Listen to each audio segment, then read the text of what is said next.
बोलो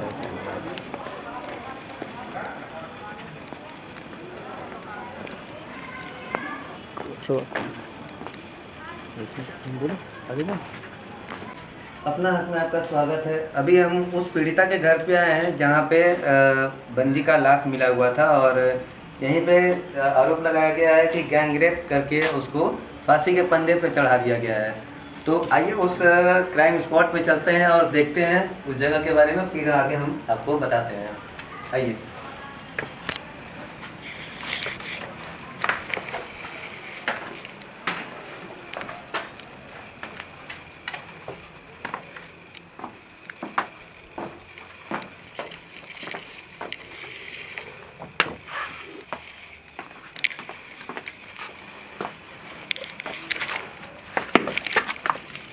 इसका ये घर है जहाँ पे ये लोग किराए पे रहते थे और आइए हम इसके बारे में देखते हैं और क्राइम स्पॉट को भी हम देखेंगे जहाँ पे उसको रेप करके आरोप लगाया गया था कि उसके मकान मालिक कई बार उसको छेड़खानी करने की कोशिश किए लेकिन लोग मना कर दिए।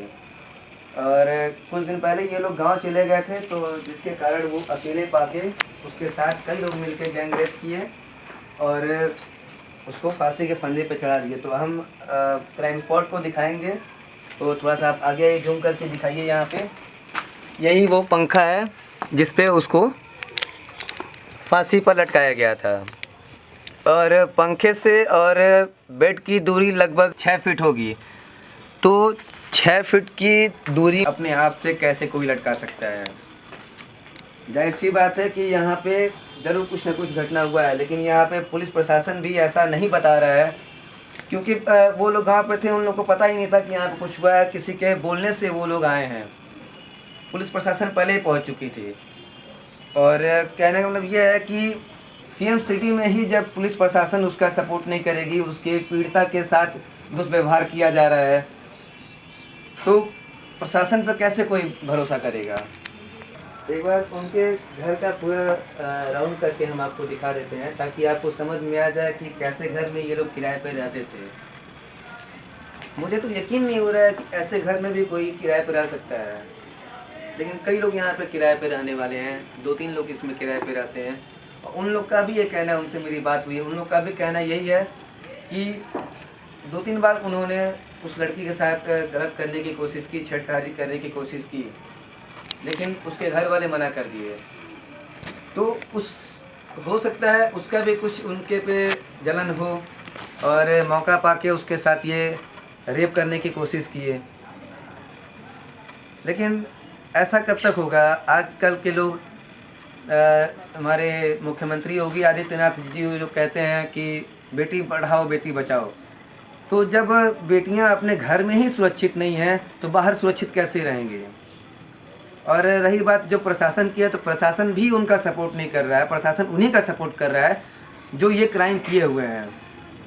तो हम बस आप लोग से बस यही गुजारिश करेंगे अपनी सरकार से, जो हमारे मुख्यमंत्री योगी आदित्यनाथ जी हैं, मैं उनसे यही गुजारिश करूंगा कि जो भी ये घटना किए हैं, ये चाहे क्राइम करने वाले हों या जो हमारे पुलिस प्रशासन है, पुलिस प्रशासन भी उनका सपोर्ट नहीं कर रहा है और मीडिया वाले भी आए हैं, तो हम लोग कोशिश कर रहे हैं कि उनका जो भी ज़्यादा से ज़्यादा पर्दाफाश किया जाए जो ये घटना किया है।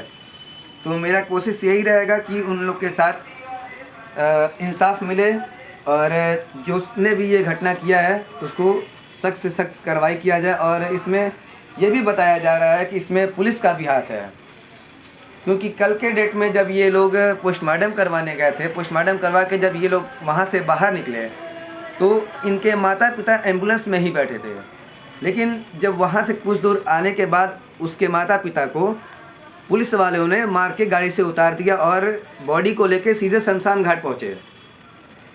बस हमको ये नहीं समझ में आता, हिंदू धर्म में रात में बॉडी को जलाया नहीं जाता है, लेकिन फिर भी पुलिस वालों ने ज़बरदस्ती लेके बॉडी को शमशान घाट पहुँचे। ये कहाँ का इंसाफ है?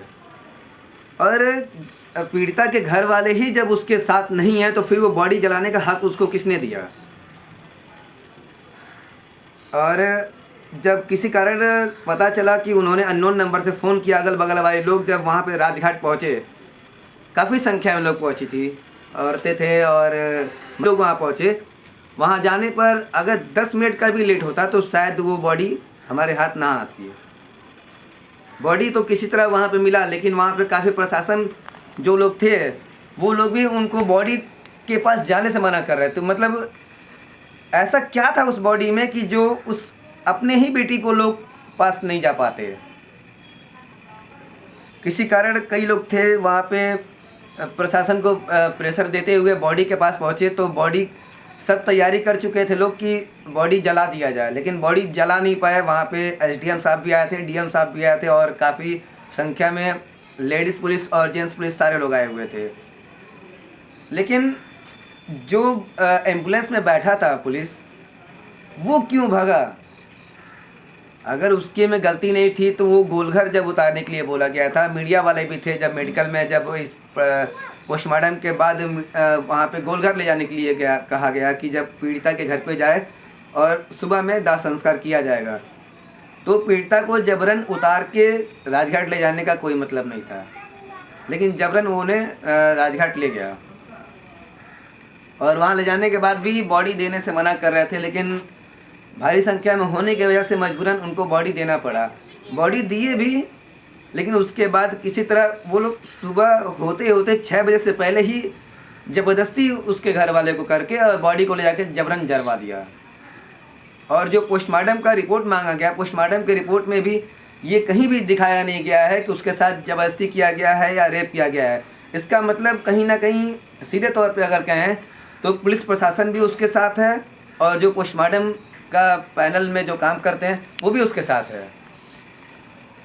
तो अगर पुलिस वाले ही अगर आम जनता का अगर सहायता नहीं करेंगे, सपोर्ट नहीं करेंगे, तो फिर हम किसके पास जाएंगे? मुख्यमंत्री योगी आदित्यनाथ जी, आपसे यही गुजारिश है कि ऐसे लोग के साथ सख्त से सख्त कार्रवाई होनी चाहिए, ताकि जो आज हमारे गोरखपुर के गोलघर में ये 16 से 17 साल के लड़की के साथ ये घटना किया गया है, दिन दहाड़े 1 बजे घटना हुआ है ये। तो आपसे गुजारिश यही है कि दोबारा ना हो।